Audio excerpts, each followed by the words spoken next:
وہ بھی شاید کام کر سکے. دیکھیں ڈاکٹر صاحب، اب بات تو یہی ہو رہی ہے، ہم بھی یہی کہہ رہے ہیں، مسلمان ملک بھی یہی کہہ رہے ہیں، اور دوسری دنیا بھی یہ کہہ رہی ہے کہ ایک دو اسٹیٹ جو ہیں وہی اس مسئلے کا حل ہے. اسرائیل بھی اپنی حدود میں واپس چلا جائے اور فلسطینی ریاست جو ہے اس کا وجود بھی عمل میں آئے. وہ ایک چھوٹے سے ٹکڑے پہ ایک نیم خود مختار کی ریاست جو قائم ہوئی ہے اس کو آگے بڑھنے دیا جائے، اس کے علاقے اس کو واپس کیے جائیں. تو جب تک یہ فریقین جو ہیں ایک دوسرے کو زندہ رہنے کا حق نہیں دیں گے اس وقت تک یہ مسئلہ حل نہیں ہوگا. شامی صاحب، میں آپ سے دوبارہ ایک سوال کروں گا. ستار صاحب سے میں صرف جاننا چاہ رہا ہوں کہ اس وقت دنیا میں 54 سے زیادہ مسلمان ممالک ہیں جن میں 4 ممالک کی سرحد جو ہے وہ ملتی ہے غزہ سے اور اسرائیل سے. اور ابھی آپ نے جو شیبہ گارڈن کی بات کی تھی، یہ گولان ہائٹس کے پاس ایک علاقہ ہے جس میں حماس کا ٹریننگ کیمپس تھے، اور اس کو سیریا اور عراق سے اور ایران سے اور یمن سے تھرو سیریا سپورٹ ملتی تھی، لاجسٹک بھی اور ٹریننگ بھی. تو آپ یہ بتائیے کہ مسلمان ممالک جو ہیں یہ کس طرح اثر انداز ہو سکتے ہیں، کس طرح اس جنگ کو روک سکتے ہیں، اپنا کیا کردار ادا کر سکتے ہیں؟ جس علاقے نا شیبہ جہاں سے حماس نے یہ آپریشن کیا، وہ آپ کی بات 57 سے وہ ڈسپیوٹڈ ہے. وہ لبنانی کہتے ہیں ہمارا ہے، اسرائیل کہتے ہیں ہمارا ہے.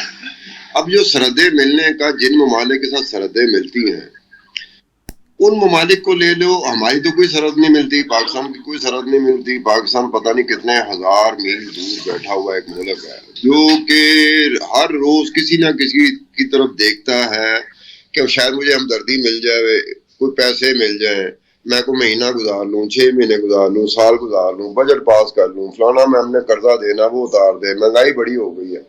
ایسا ملک کبھی بھی انڈیپینڈنٹلی کسی اس طرح کے معاملے میں اپنا فیصلہ دینے کی پوزیشن میں نہیں ہے پاکستان. تو اب جو اسرائیل کے ساتھ جن کی سرحدیں ملتی ہیں ان میں UAE جو متحدہ عرب امارات ہے وہ، اور سعودی عرب، اس طرح کے 1-2 ممالک اور بھی ہیں، وہ اسرائیل کے بہت قریب جا چکے ہوئے ہیں. اور ان کا جو پلان تھا، would be plan, behind the scene plan, آپ اس کو جو مرضی کہہ لیں، اس میں یہ بھی تھا کہ ون ڈے، ایک بالآخر کسی نہ کسی دن جا کے وہ بہت سارے دوسرے اسلامی ممالک کو بھی اسرائیل کے قریب لے آئیں گے، جن میں پاکستان بھی تھا.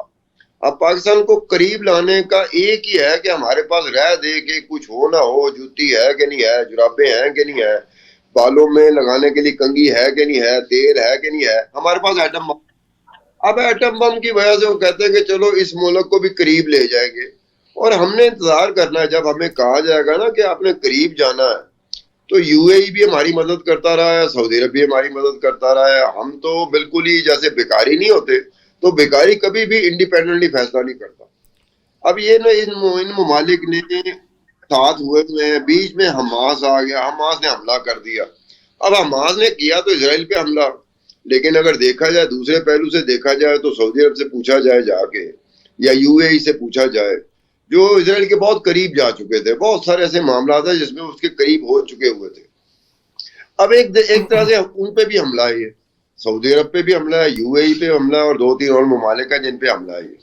اب ہم وہ کہتے ہیں کہ فیس سیونگ کے لیے کیا کریں. فیس سیونگ کے لیے یہی ہوگا کہ یار اسرائیل نے بڑی زیادتی کرا ہے، اسرائیل کو روکا جائے. لیکن وہ اس طرح کی بات نہیں ہے، نہ سعودی عرب اس طرح کی بات کر رہا ہے، نہ UAE اس طرح کی بات کر رہا ہے. آپ امریکہ اور برطانیہ کی بات کر رہے تھے. لیکن پچھلے 5-6 دن میں سعودی عرب کے جو فرما روا ہیں محمد بن سلمان، انہوں نے اپنا رویہ کافی سخت اختیار کیا ہے، اور انہوں نے کنڈیم بھی کیا ہے اور جنگ روکنے کے لیے مختلف اپنے اثر و رسوخ کو استعمال بھی کیا ہے.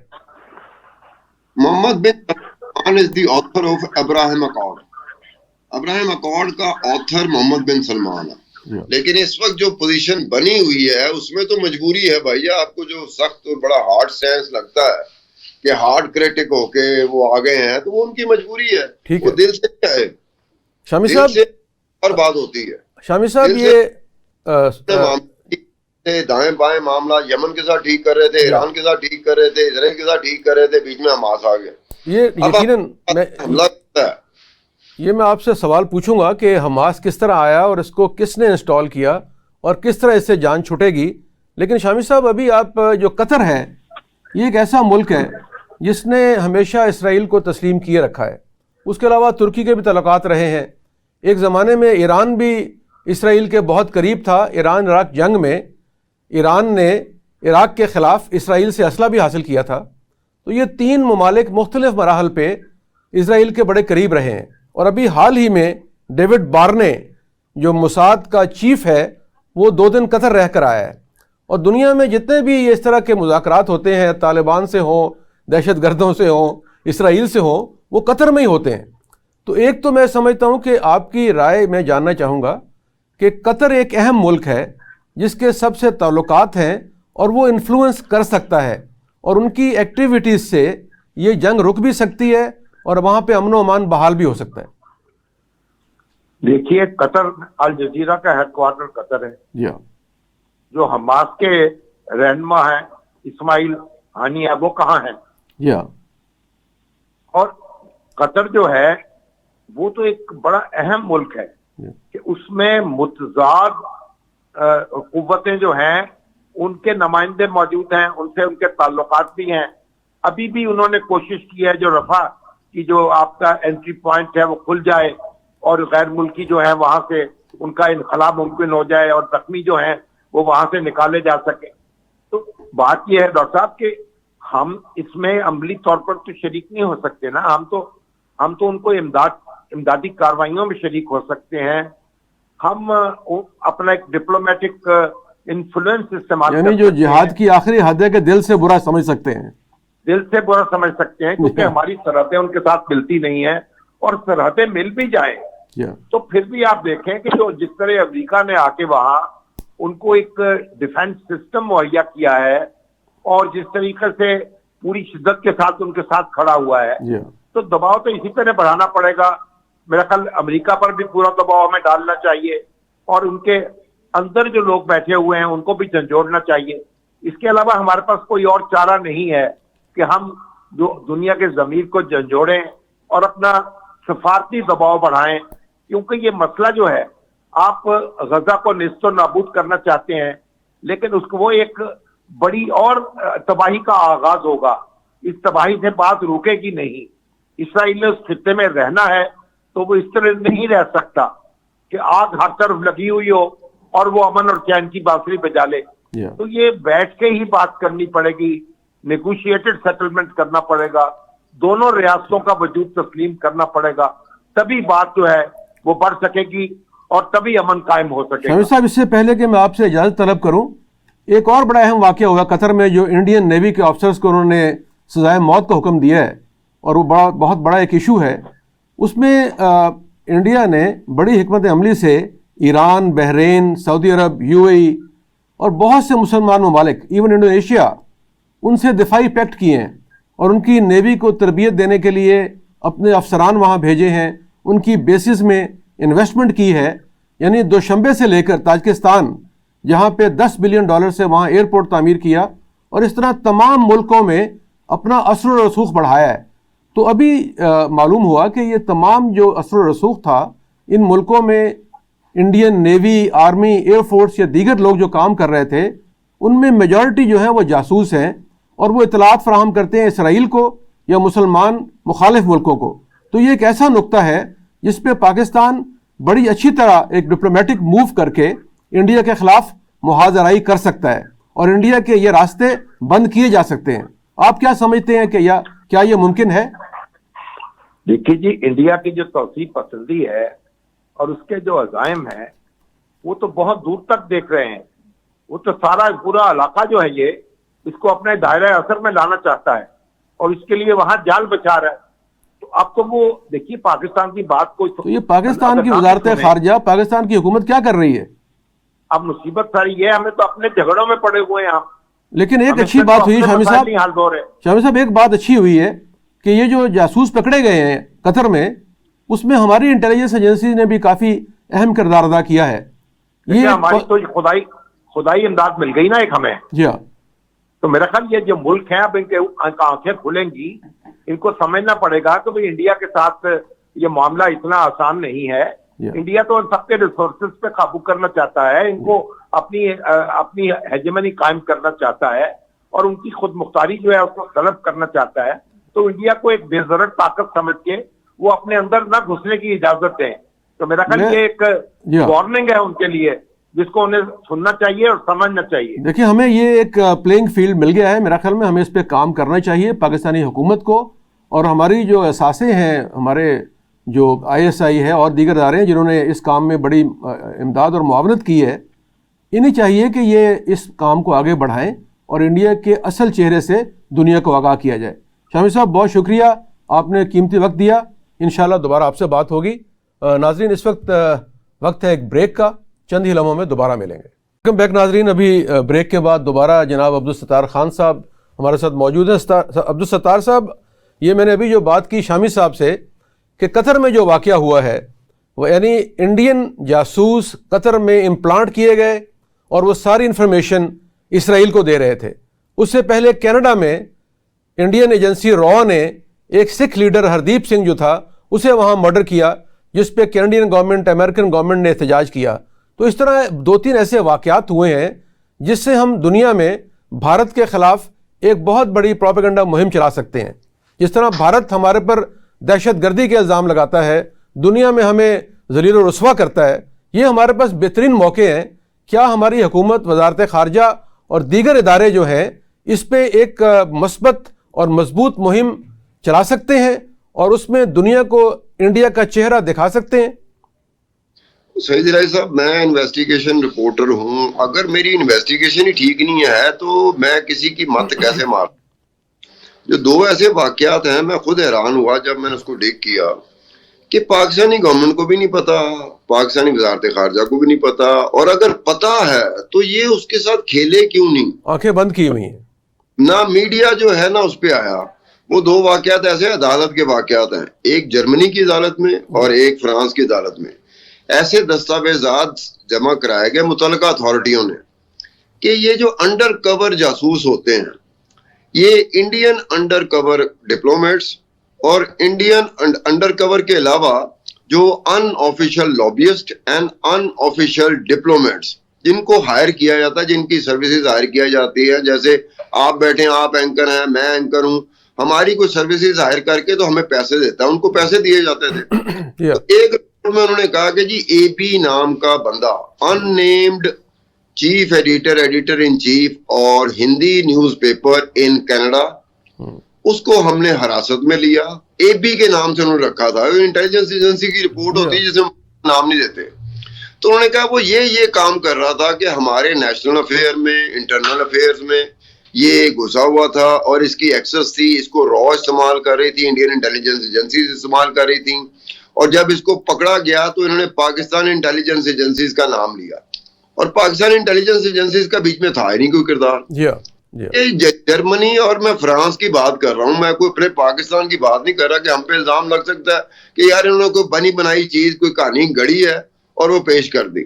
اس کے بعد فرانس کی عدالت میں ہی ایک مقدمہ ہے جس میں یہ مجاز اتھارٹی متعلقہ اداروں کی آفیشیل ڈاکومنٹ سبمٹ ہوئے، جس میں کہا گیا کہ 2 میاں بیوی، ایک کا انہوں نے منموہن ایس لکھا ہوا ہے. اب منموہن ایس میرا گیس ہوا کیا کہ منموہن سنگھ ہوگا، اور رنجیت کے. اب رنجیت کے کا مکمل رنجیت کے، اب کے کا مطلب میں سمجھ رہا ہوں کور ہے، تو دونوں سکھ. ان دونوں کو انہوں نے کہا کہ یہ ان آفیشیل لابیسٹ، ان آفیشیل ڈپلومیٹس اور انڈر کور یہ انڈین را ایجنسی کے لوگ ہیں جن کو 7,000 یورو باقاعدہ معاوضہ سروسز ہائر کی جاتی ہے تو ان کو معاوضہ دیا جاتا ہے. ان کو کہا گیا تھا کہ آپ نے پینیٹریٹ کرنا ہے، جو سکھ کمیونٹی ہے اس میں پینیٹریٹ کرنا ہے. ایکسس آپ کی ہے بہت ماشاءاللہ. پینیٹریٹ کر کے آپ نے جو پرو انڈیا سکھ ہے اس کو فیسیلیٹیٹ کرنا ہے، اور جو پرو خالصتان سکھ ہے نا اس کو آپ نے ڈسکریج کرنا ہے، اس کو آئیڈینٹیفائی بھی کرنا ہے اور ڈسکس بھی کرنا ہے. اس میں بھی یہ ہوا کہ اس میں بھی پاکستان کی انٹیلیجنس ایجنسی ISI کا نام دیا گیا. انہوں نے کہا ISI کا دور دور سے اس کا تعلق نہیں ہے، یہ انڈیا کی را ایجنسی ہے. جو دونوں جن کے نام میں بتا رہا ہوں نا، ایک کا AB کر کے اور ایک کا میاں بیوی کر کے، وہ دونوں نے بالآخر مانا کہ جی ہمیں انڈین ایجنسی را نے ہمیں ہائر کیا تھا، اور مختلف جو ملٹائی ہوتے ہیں نا کہ مختلف قسم کے ہمیں انہوں نے اسائنمنٹس دی ہوئی تھی کہ آپ نے یہ کرنا ہے، یہ کرنا ہے، اس یہاں ایکسس سوسائٹی کا سیگمنٹ ہے، یہاں ایکسس لینی ہے، اور یہاں ان چیزوں کو آپ نے پروان چڑھانا ہے اور پبلک اوپینین کو آپ نے مولڈ کرنا ہے. اب وہ سارے کا سارا انڈیا کی را ایجنسی کے اوپر جاتا ہے کہ وہ کس طریقے سے انڈر کور، ایک تو انڈر کور ڈپلومیٹس ہوتے ہیں پوری دنیا کے ہوتے ہیں، پاکستان کے بھی ہوتے ہیں، باہر کے ممالک کے. ایک ہوتا ہے کہ آپ نے unofficial lobbyist and unofficial diplomats, وہ ایک دوسری چیز ہو جاتی ہے جس میں آپ 7,000، میں نے یورو کی بات کہی کہ 7,000 ان کو معاوضہ ملتا تھا. جی ستار صاحب، یہ جو آپ نے بتایا ہے کہ یہ پورا جب سے نام سے ہائی لائٹ کر سکتے تھے، اٹھا سکتے تھے. میں یہی گزارش کر رہا ہوں کہ جب سے مودی سرکار یہاں آئی ہے بھارت میں، تو ان کے توسیع پسندانہ عزائم جو ہیں اینٹی مسلم اور اینٹی سکھ ایکٹیویٹیز میں بہت اضافہ ہوا ہے. ہمارے ساتھ ڈاکٹر مسعود شیخ صاحب موجود ہیں جو پبلک ہیلتھ کے بہت ماہر ہیں اور ڈاکٹرز کی ایسوسیشن جو ہیں ان میں بڑی نمایاں حیثیت رکھتے ہیں. ڈاکٹر صاحب یہ بتائیں کہ ابھی بات ہو رہی تھی غزہ اور اسرائیل کی، تو ابھی کچھ میں دیکھ رہا تھا کہ پاکستانی ڈاکٹرز، پیرامیڈکس، نرسز اور دیگر طبی سامان جو ہے امداد، یہ غزہ لے جانے کی کوشش کی جا رہی ہے، تو اس کے بارے میں کیا اطلاعات ہیں آپ کے پاس؟ دیکھیے اس وقت جو سیاسی کے ساتھ ساتھ جو صحت کی بہت بڑا کرائسس ادھر آ رہا ہے، اس میں ڈسیبلٹیز ہو رہی ہیں، اس میں ڈیتھ ہو رہی ہیں، اس کے اندر آرگن فیلیئرز ہو رہے ہیں، انفیکشنز بہت زیادہ ہیں، نیوٹریشن کی کمی ہو رہی ہے جس کی وجہ سے بچوں میں میل نیوٹریشن پھیلنے کا خطرہ ہے، اور ساتھ ساتھ جو میڈیسن کا ریزرو تھا ان کا وہ ڈپلیٹ ہونا شروع ہو گیا ہے. تو اس لیے اس وقت جو شاید پولیٹیکل ان کو سپورٹ کے ساتھ ساتھ جو سب سے امپورٹنٹ اس وقت سپورٹ کی ضرورت ہے وہ میڈیکل کور ہے اور ہیلتھ کیئر کور ہے. اس میں اس وقت پلان تو یہی ہے کہ پاکستان کی طرف سے جیسے الخدمت ہے، ان کے ذیلی ادارے ہیں اور ان کے ساتھ کچھ اور ڈاکٹرز ہیں، وہ ٹیمیں بنا کے جب بھی انہیں پرمیشن ملے گی تو غزہ جا کے جو بھی ان کو صحت کی سہولیات ہیں وہ دینا پڑے گا. ادروائز اگر آپ دیکھیں تو جو کرائسس ابھی ہوا ہے، آنے والے چند مہینوں میں جو ڈیزیز اور جو اس کے ساتھ بیماریوں کے ساتھ جو حال ان کا خراب ہونا ہے، تو ڈیتھ ٹول کے اندر اور ڈسیبلٹی میں بہت زیادہ اضافہ ہو سکتا ہے. اچھا، ہم ڈاکٹر صاحب دوبارہ آپ سے بات کریں گے. ستار صاحب، آپ اس کو کنکلوڈ کر لیں جو آپ بات کر رہے تھے کہ یہ جو اس وقت مودی گورنمنٹ ہے اور اس کے ساتھ جو اس کے حوالی ہیں، جس طرح وہ پوری دنیا میں اینٹی مسلم ایکٹیویٹیز کر رہے ہیں اور انڈیا کے اندر بھی مسلمانوں سے جو رویہ اختیار کیا گیا ہے وہ قابل شرم ہے، تو اس کا جو کاؤنٹر اٹیک ہے پاکستان کی طرف سے، وہ آپ کے خیال میں کیا ہونا چاہیے اور مسلمان ملکوں کو کس طرح یکجا کیا جائے بھارت کے خلاف؟ اب یہ بات ہے کہ نریندر مودی جب سے آیا، بی جے پی کی حکومت جو جب سے آئی ہے، تو ان کا یہ جو چیز تھی کہ یہ اپنے ملک سے نکل کے پاکستان کو تو چلیں چھوڑو، پاکستان کے ساتھ پہلے دن کی ہماری ان کی بنتی نہیں ہے، وہاں سے نکل کے ویسٹ میں جانا، یہ سارا کچھ کرنا، اس کو تقویت ملی ہے نریندر مودی کی حکومت آنے کے بعد. اس کے بعد اجیت دوول ان کا نیشنل سیکورٹی ایڈوائزر ہے. اجیت دوول ایک ایسا بندہ ہے، دونوں ہی دہشت گرد ہیں.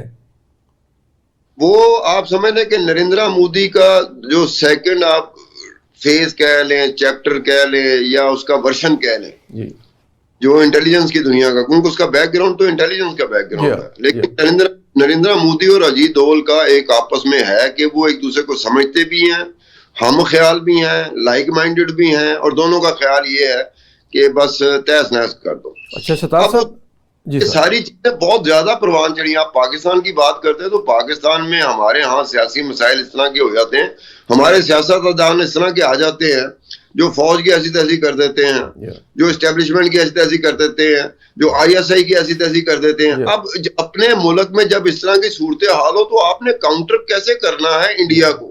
جب آپ کے ملک میں بندہ بیٹھا ہو جو کہہ رہا ہو کہ ساری بیماریوں کی جڑ جو ہے نا یہ ہے. سر اسی لیے میں سمجھتا ہوں کہ جو یہ 9 مئی کے بعد آئیڈینٹیفائی ہوئے لوگ، خصوصاً وہ لوگ جو سپانسرڈ ہیں، پیڈ ہیں، انہیں فنڈنگ ہوتی ہے کہ وہ Pakistani army, I S I کے خلاف پروپیگنڈا کریں، ان کو آئیڈینٹیفائی کرنا، ان کو پکڑنا، ان کو سزائیں دینی، ان کو فکس اپ کرنا، یہ بہت ضروری ہے. اب یہ ڈاکٹر سعید الہی صاحب، یہ 9 مئی کا آپ نے ریفرنس دیا، مجھے نہیں سمجھ آئی. میں سرکاری ڈاکومنٹ دیکھنے کی کوشش کرتا ہوں کہ وہ بات ہے کہ نہیں ہے. وہ بات اپنی جگہ پر ہے، لیکن اس کا بیان ابھی تک اس طریقے سے کیا نہیں گیا کہ جب 9 مئی کو جب وہ سب کچھ ہو رہا تھا، کور کمانڈر ہاؤس میں گھسے ہوئے تھے، جی ایچ کیو گھسے ہوئے تھے، تو اس وقت یہ نعرہ ساتھ ساتھ یہ چل رہا تھا، آپس میں باتیں کر رہے تھے جو ہم لوگ اس میں شامل تھے. جو ہم شامل تھے نا، وہ آپس میں بات بلا کیا کر رہے تھے کہ اگر اس وقت انڈیا حملہ کر دے تو ہم انڈین فوج کا ساتھ دیں گے. اب یہ دیکھیں کہ یہ میں دیکھا ہوں کئی جگہ پہ دیکھا ہے شرمناک حد تک لوگ نیچے گر گئے ہیں کہ انہیں یہ سمجھ نہیں آ رہی کہ اگر پاکستان کی آرمی نہ ہو تو پاکستان کا وجود ممکن نہیں ہے. پاکستان کے دفاع کی ضمانت پاکستان آرمی اور اس کی ایجنسیز ہیں. اب سعید الہی صاحب یہ بات جو ہے نا یہ فوج کو سمجھنا چاہیے کہ پال تو فوج رہی تھی ان کو. یہ جو بھی بندے تھے 9 مئی کو جو واقعہ جب پالا جائے اور کوئی آدمی غداری کرے تو اس کا انجام بھی غدار جیسا ہی ہونا چاہیے. اور یہ ہونا چاہیے لیکن اپنی پسند کے. دیکھو مجھے نقصان ہو رہا ہے, مجھے فائدہ ہو رہا ہے, میں جب نقصان ہوتا ہے میں پاکستانی نہیں رہتا. میں اپنے فائدے کے لیے پاکستان کو جتنا بھی نقصان پہنچا سکوں میں پہنچاؤں گا. مجھے پتا ہے کہ اس میں میرا فائدہ ہے. ستار صاحب ذرا آپ اجازت دیں, آج کل آپ تھوڑا سا ہم اپنے ٹاپک کو چینج کرتے ہیں کیونکہ ہمارے پاس وقت کم رہ گیا ہے. ابھی لاہور شہر دنیا کا آلودہ ترین شہر بن چکا ہے اسموگ کے حوالے سے. یعنی دنیا میں سب سے آلودہ ترین شہر لاہور ہے, جو آپ کا اور میرے دلوں کی دھڑکن ہے. ہمیں اس سے پیار ہے, ہم اسے کہتے ہیں لاہور لاہور ہے جی. تو اس حوالے سے ڈاکٹر صاحب بیٹھے ہوئے ان سے بات کرتے ہیں. ڈاکٹر صاحب یہ اسموگ ہے کیا؟ دیکھیے جیسے جیسے موسم تبدیل ہوتا جا رہا ہے تو فوگ اور اسموک جب مل جاتے ہیں تو وہ ایک نیا کمبینیشن بنتا ہے جس کے اندر نہ صرف فوگ ہوتی ہے بلکہ اس کے اندر کیمیکل بھی ہوتے ہیں, اس میں وائرسز بیکٹیریا, یہ سارا ایک مکسچر بن جاتا ہے. اور جیسے آپ نے ذکر کیا کہ کچھ شہری علاقوں کے اندر یہ زیادہ فوکس ہو جاتا ہے کیونکہ وہاں آٹو موبائل سے دھواں بھی نکل رہا ہے, فیکٹریز کا بھی دھواں نکل رہا ہے, پھر ہم مشینیں بہت سارے یوز کرتے ہیں. اور اگر آپ ٹرانسپورٹ کی طرف جائیں تو لیکن گاؤں میں بھی لوگ یہ جو جلاتے ہیں پرانی فصلیں, یہ ایک فیکٹر ہے. جی بالکل, یہ فیکٹر ہے جب آپ وہ آگ لگاتے ہیں. لیکن اس وقت انہوں نے سرکاری طور پہ اس پہ بین لگا دیا ہے کہ آپ نے فصل کو آگ نہیں لگانی, لیکن پھر بھی اسی طرح بھٹے جہاں سرکاری طور پہ تو بین بہت سی چیزوں ہاں لیکن اس کے پر عمل نہیں ہو رہا. اسی طرح جو بھٹے ہیں جس میں اینٹیں بنائی جا رہی ہیں. اور پھر ایک اور چیز بھی ہے جو کنسٹرکشن جب ہم کرتے ہیں اس موسم میں خاص طور پہ جو بڑی بڑی بلڈنگ ہائی رائز بلڈنگ کو کرتے ہیں تو وہاں سے جو ڈسٹ آ رہی ہوتی ہے وہ بھی اسی ماحول کے اندر مکس ہو جاتی ہے. اچھا اب اس کے نقصانات کیا ہیں؟ اسموگ جو ہے یہ انسانی صحت کے لیے کیسے مضر ہے؟ دیکھیے اسموگ کے اندر پارٹیکل سائز چھوٹے سے لے کے 2.5 مائکرون سے لے کے 10 مائکرون تک سائز ہوتا ہے. تو جو چھوٹے سائز کے پارٹیکل ہیں جو 2.5 ہے یا 5 ہے وہ سانس کی نالیوں کے ذریعے ہمارے پھیپھڑوں میں چلے جاتے ہیں اور بالکل اینڈ تک چلے جاتے ہیں. اس کی وجہ سے دائمی نزلہ, زکام, کھانسی بندے کا ٹھیک نہیں ہو رہا تھا. اور خاص طور پہ وہ لوگ جو آلریڈی کسی سانس کی بیماری میں مبتلا ہیں, کس کو اسموکنگ کی عادت لگی ہوئی ہے, کسی کو ٹیوبرکلوسس کا مسئلہ ہے, کسی کو ایستھما کا ایشو آ رہا ہے, تو ان میں یہ ایگریویٹ ہو جاتے ہیں اور اینٹی بایوٹک لینے سے بھی ٹھیک نہیں ہوتے. دائمی نزلہ, زکام, کھانسی یہ چلتا رہتا ہے. اور اس کے ساتھ ساتھ پھر دیکھیں یہ جو ہے فوگ, اس کی وجہ سے آنکھوں میں سوزش بہت زیادہ ہو جاتا ہے اور اسکن کے اندر الرجیز بھی دیکھنے میں آتی ہیں. تو ایک طرح کا امیڈیٹ ایفیکٹ بھی ہوتا ہے اور لانگ ٹرم ایفیکٹ یہ ہے کہ اگر یہ اسموک کو بہت زیادہ ایکسپوجر ہونا شروع ہو جائے تو ایونچولی جو لنگ ہے اس کے اندر پرماننٹ ڈیمیج بھی ہو سکتا ہے اور لانگ ٹرم اس کے جو ہماری ملک میں ٹی بی جو دوبارہ ریوائیو ہوئی ہے تو اس میں اسموگ اس کو کیا بڑھا سکتی ہے یا اس میں آدمی ٹی بی کا مریض ہو سکتا ہے؟ نہیں, ڈیفینیٹلی جو ٹوبرکلوسس ہے وہ پاکستان ان ممالک میں شامل ہے جو ٹاپ رینک میں آتا ہے. اور جب ٹی بی کے ساتھ یہ اسموگ کے پارٹیکلز بھی مل جاتے ہیں تو اس میں ری ایکٹیویشن کے بھی چانسز بہت زیادہ ہیں. اور ایک ڈیمیج ٹی بی کی وجہ سے ہو رہا ہے اور دوسرا ڈیمیج اسموگ کی وجہ سے ہو رہا ہے, تو ایونچولی زیادہ ڈیمیج ہونا شروع ہوتا ہے. اور خاص طور پہ جو چھوٹے بچے ہیں, اسکول گوئنگ بچے ہیں یا جو بڑی عمر کے لوگ ہیں, ان میں اسموگ کا بہت زیادہ نقصان ہوتا ہے. اس لیے آپ نے دیکھا ہوگا کہ آج کل کے موسم میں جب صبح اسکول جا رہے ہیں بچے تو وہ بہت ڈینس قسم کی فوگ اسموگ ہوتی ہے. تو اس کا آسان سا طریقہ تو یہ ہے کہ جیسے آپ نے دیکھا ہوگا کہ چائنا کے اندر اور بیجنگ میں وہ سارے ماسک پہن پہ پھر رہے ہیں. ایکچولی جو ہمارا ایئر کوالٹی انڈیکس ہے جو ایک انڈیکیشن ہوتا ہے ہماری کوالٹی کا, AQI جو ہے وہ اس وقت لاہور کا وہ تو 500 سے اوپر چلا گیا, وہ اتنا اوپر جا چکا ہے کہ ہم شاید اپنے آپ کو سمجھتے تھے کہ اس میں کرونا میں کووڈ کے اندر ہمیں پہننا چاہیے ماسک, لیکن اس وقت یہ ٹائم ہے کہ ہمیں اسموگ سے بچنے کے لیے, اس کے اثرات سے بچنے کے لیے ریگولر بیسس کے اوپر اس کی احتیاطی تدابیر کیا ہو سکتی ہیں بچوں کے لیے, بڑوں کے لیے, بوڑھوں کے لیے, نوجوانوں کے لیے, اور جو لوگ باہر گھومتے ہیں ان کے لیے؟ سب سے بڑی بات تو یہ ہے کہ ہمیں صبح جب ڈینس اسموگ ہوتی ہے اس وقت اگر آپ گاڑیوں میں سفر کر رہے ہیں, پبلک ٹرانسپورٹ پہ سفر کر رہے ہیں, تو اپنے کھڑکیاں جو ہیں شیشے اس کے بند رکھیں تاکہ باہر کی ہوا اندر نہ آ سکے. اسی طرح سے آپ گھر کے اندر اگر ہیں تو آپ اپنے شیشے اور جو کھڑکیاں ان کو بند رکھ سکتے ہیں. جب آپ باہر جاتے ہیں تو اس کے لیے جو ماسک ہے وہ استعمال کرنا بڑا ضروری ہے. بار بار چہرے کو صاف کرنا اور تاکہ جو ذرات جسم کے اوپر لگے ہیں ان کے ساتھ بہتری آ سکے. اور پھر میرا خیال ہے کہ اسکول کو بند کرنا شاید اس مسئلے کا حل نہیں ہے, لیکن آپ ٹائمنگ کو ڈیفرنٹ کر سکتے ہیں کہ وہی اسموک جو بچے 7 بجے نکلتے ہیں اور اسموک بہت زیادہ ہوتی ہے, اگر آپ اسی اسکول کا ٹائم 9 بجے رکھ لیں تو 10 بجے کر دیں. اسی طرح سے واپسی کا جو ٹائم, اور اس کے اوقات کار میں بھی کمی کر دیں, کیونکہ یہ 2-3 مہینے کا مسئلہ ہے اور تقریباً جس فیز سے ہم گزر رہے ہیں تو ہمیں ہر سال اپنے آپ کو اس کو کرنا پڑے گا. تو اس موسم میں ہمیں تھوڑا اسکولوں کا, اور پھر اسی طرح سے ٹیوشن سینٹر آپ دیکھ لیں, جو اکیڈمیز ہیں جس میں بچے اکثر جاتے ہیں, وہ بھی رات لیٹ آورز میں 8-9 بجے جاری ہوتی ہیں, تب بھی اسموک کا زیادہ ہوتا ہے. تو اس لیے یہ ہے. پھر دوسری بات یہ ہے کہ ہائیڈریشن ہمیں بہت زیادہ بہتر کرنی ہوگی, کیونکہ ایک سردی ہے, اوپر سے ہم پانی کا استعمال بھی کم کرتے ہیں اور اسموک اپنا اثر دکھا رہی ہوتی ہے. تو آج کل کے موسم میں کم سے کم 4 سے 5 لیٹر پانی جو ہے مختلف اوقات میں گلاس کر کے آپ پیتے رہیں. آپ یہ سمجھ لیں کہ جب تک بندہ جاگ رہا ہے جو الرجنز ہیں وہ واش ہوتا رہے. آپ پانی کے ذریعے سے جو بھی آپ کے پھیپھڑوں میں جا رہا ہے وہ آئے گا. اسی طرح سے سادہ پانی سے نیبولائز کرنا, جس کو بھپارا بھی کہہ سکتے ہیں, عام پہلے زمانے میں لوگ لیا کرتے تھے, انہیلیشن لیتے تھے, بخارات گرم پانی کے, اس میں نہ کوئی آپ نے میڈیسن ڈالنی ہے, کچھ نہیں ڈالنا, سادہ پانی اور اس کے آپ بخارات لے کے کریں, تاکہ جو ریشہ پھیپھڑوں کے اندر جم رہا ہے یا سانس کی نالیوں میں جم رہا ہے وہ اتر سکتا ہے. تو سادہ سی, یہ تو آپ نے بتائی تدابیر, حکومت کو کیا کرنا چاہیے؟ دیکھیے, حکومت کے لیے جو سب سے امپورٹنٹ ہے وہ اسموک کی پریونشن کے لیے پالیسیز بننی چاہیے, جس کو ہم کہتے ہیں پرائمورڈیل پریونشن. ٹھیک ہے, کہ پالیسی آپ ایسے لیجسلیشن بنا لیں. اب آپ جا کے لاہور میں دیکھ لیں تو کئی جگہ آپ کو بلڈنگز تعمیر ہوتی جائیں گی, لیکن ضرورت یہ ہے کہ ان کے سامنے ایک بڑی سی اسکرین لگا دی جائے, جیسے باہر کے ملکوں میں ہوتا ہے کہ آپ وہاں سے اسکرین لگاتے ہیں اور ڈسٹ وغیرہ اندر سے باہر نہیں نکل سکتا. اسی طرح سے آپ آلٹرنیٹ روٹس لگا دیتے ہیں, لیکن یہاں سڑک بنتی ہے تو آلٹرنیٹ روٹ نہیں ہوتا, اسی کے اوپر لوگ آٹو موبائل چلا رہے ہیں اور وہ ڈسٹ جو ہے وہ اسموک کے اندر اضافہ کرتی جا رہی ہے. اور واٹر اسپرے ہے, یہ مددگار ہے اس کا؟ یہ بالکل بہتر ہو سکتا ہے. یہ جو گرین بیلٹ جب سے ہم نے کام کرنی شروع کی ہے, اس کی وجہ سے جو ٹریپ ہوتے تھے پارٹیکل, ڈسٹ پارٹیکل, وہ بھی اب کمی ہوگی.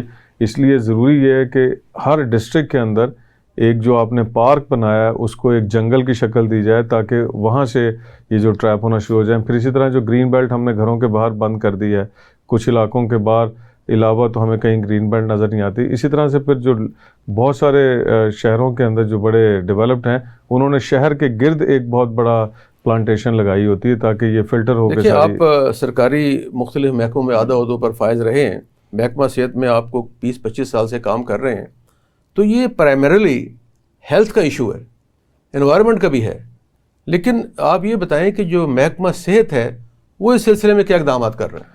دیکھیے, محکمہ صحت کے پاس اب 2 طریقے سے ہم ہیلپ کر سکتے ہیں. ایک تو یہ ہے پرائمری پریونشن ہے, جو کہ primary and secondary health care کا ہے. اس میں پمفلٹس اور بروشر وغیرہ ڈسٹریبیوٹ کیے جاتے ہیں اور پبلک اویئرنیس میں اضافہ کیا جاتا ہے کہ اس موسم میں آپ نے کیا کرنا ہے اور کس طرح سے بچنا ہے. دوسرا کیئر ہمارے پاس آتا ہے سیکنڈری اور ٹرشری پریونشن, جس میں جب بیمار ہو جاتا ہے تو ہم نے اس کو ارلی ڈیٹیکٹ کرنا ہے, ارلی ٹریٹ کرنا ہے, ڈسیبلٹی کو روکنا ہے اور ماربیڈیٹی اور مورٹیلٹی اس کو کم کرنا ہے. تو یہ ہمارے جو سینٹرز ہیں, اسپتالوں میں تو پہلے ہی جگہ نہیں ہے, کنجسٹڈ ہے, ایک بیڈ پہ 4 لوگ لیٹے ہوتے ہیں. تو میرا یہ خیال ہے کہ جو اس طرح کے پیشنٹ آتے ہیں اسموک سے افیکٹڈ, ان کے لیے اسپیشل سینٹرز بننے چاہیے, جس طرح ان کو الرجیز کے لیے, انفیکشن کے لیے OPD میں فارغ کیا جائے اور علیحدہ حصے بنا دیے جائیں, کمرے مختص کر دیے جائیں, اور جو ماہر امراض تنفس یعنی پلمونالوجسٹ یا چیسٹ اسپیشلسٹ ہیں وہ وہاں ہفتے میں 2-3 دن اپنی OPD کریں. یہ بالکل آپ کی بات ٹھیک ہے. آپ یہ سمجھیں کہ جو کووڈ کا پریونشن تھی جس طرح سے کرنے, وہی ساری پریونشن اس میں ہوگی. اور جو کووڈ کے لیے ایک سیٹ اپ تھا آؤٹ ڈور کا اور وارڈ کا اور بیڈ کی ایلوکیشن کا, آلموسٹ اسی میگنیچیوڈ کا ہمیں سیٹ اپ چاہیے. ٹھیک, ہم ایکچولی جو اسموگ ہے اس کو ہم انڈر ایسٹیمیٹ کر رہے ہیں. دنیا کے جتنے ممالک تھے جہاں انڈسٹریلائزیشن ہوئی ہے وہاں اسموگ بڑھی ہے اور انہوں نے یہ سارے ایکشن لیے, تو ہمیں بھی اسی طرف جانا. بہت شکریہ ستار صاحب, آپ کی بھی تمام ایشوز پہ نظر ہے. بس آپ صرف یہ بتائیے کہ یہ اسموک کے لیے چلے گئے ستار صاحب؟ چلیں, بہت شکریہ. اس میں میرا یہ خیال ہے کہ ستار صاحب سے ہم نے بات کرنی تھی, شاید وہ کسی اور پروگرام میں شریک ہو گئے. اچھا جی ستار صاحب، ہم۔ صرف میں آپ سے جاننا چاہوں گا کہ ابھی جو بات کر رہے تھے اسموگ پہ، اس کے حوالے سے آپ کیا تجاویز دینا پسند فرمائیں گے حکومت کے لیے؟ ڈاکٹر سعید الہی صاحب، یہ جو ایئر کوالٹی انڈیکس ہے نا، اس پہ میں نے اچھا خاصا کام کیا ہوا ہے۔ آپ کسی وقت کوئی شو رکھیں جس میں صرف اور صرف ایئر کوالٹی انڈیکس، کیونکہ ہمارے کچھ ایشوز ہوتے ہیں جو بڑے امپورٹنٹ ہوتے ہیں لیکن ہم اسے ڈسکس نہیں کرتے، میڈیا اسے ڈسکس نہیں کرتا، میڈیا سیاست میں گھسا ہوا ہے۔ میڈیا کو صرف اسکینڈلز کی ضرورت ہے، اسکینڈلز کی چاہیے، اسکینڈلز ریکوائرڈ ہے۔ یہ اس میں صرف ایک بات جو ایک مذاق خیز بھی ہو جاتی ہے، لیکن چونکہ ریئلٹی ہے، ریئلٹی اگر مذاق خیز ہے تو اس کو پھر بھی ماننا پڑے گا کہ ریئلٹی گراؤنڈ جو زمینی حقائق ہوتے ہیں اسے ڈینائی نہیں کیا جا سکتا۔ ابھی کرونا کے حوالے سے ایک چیز ہوئی تھی، تو کرونا کی وجہ سے کچھ اچھے اثرات مرتب ہوئے تھے۔ ہم یہ نہیں کہتے کرونا کی وجہ سے ہوں، ہم ادروائز کہتے ہیں کہ ہو جائیں۔ اب ایئر کوالٹی انڈیکس جو امپروو کیا وہ کرونا کے دوران کیا، اور دنیا کے وہ تمام ممالک، وہ تمام شہر جو ایئر کوالٹی انڈیکس میں سب سے ٹاپ پہ تھے برے ترین حالات میں، ان کی ایئر کوالٹی امپروو اس خوفناک طریقے سے کی ہے، کیونکہ ان دنوں میں ہیومن ایکٹیویٹی سسپینڈڈ تھی، معطل تھی، ہم لوگ ایکٹیو نہیں تھے، ہمارے ایکٹیو نہ ہونے کی وجہ سے کچھ اچھے اثرات مرتب ہو جاتے ہیں۔ ایئر کوالٹی امپروو کر گئی تھی، یعنی کہ وہ ایسی ایئر کوالٹی تھی کہ جو اس ملک کا رہنے والا، اس شہر کا رہنے والا، ٹیکنیکل آدمی ہو، ایکسپرٹ آدمی ہو، وہ سوچ بھی نہیں سکتا تھا کہ اس تیزی کے ساتھ ایئر کوالٹی امپروو کر جائے گی۔ تو اس کا مطلب ہوا کہ ہماری حرکات ہی ایسی ہیں جس کی وجہ سے ایئر کوالٹی متاثر ہوتی ہے، جس کی وجہ سے ہم لوگ ایسی ایسی مصیبتوں میں پہلے گرے ہوئے ہیں، تو پھر ایسی مصیبتوں، مزید مصیبتوں میں گر جاتے ہیں۔ وہ ان کی وجہ صرف ہم لوگ ہوتے ہیں۔ ہم لوگوں سے مراد ہے حکومت بھی ہوتی ہے، متعلقہ ادارے بھی ہوتے ہیں، اور لوگ بھی ہوتے ہیں۔ اب یہ تینوں کی ذمہ داری اپنی اپنی جگہ پر اگر تینوں ذمہ داری نبھائیں تو ہم کافی حد تک اس مصیبت کو، اس مسئلے کو ریڈیوس کر سکتے ہیں، مطلب ایک ایسے لیول پہ لا سکتے ہیں جس سے ہم نپٹ سکتے ہیں۔ اس وقت تو ایسے لیول پہ چیز چلی جاتی ہے جس سے ہم نپٹ ہی نہیں سکتے۔ ہم تو صرف ٹی وی پہ بیٹھ کے یہی کہہ رہے ہوتے ہیں مارے گئے، مر گئے، یہ تباہ ہو گئے۔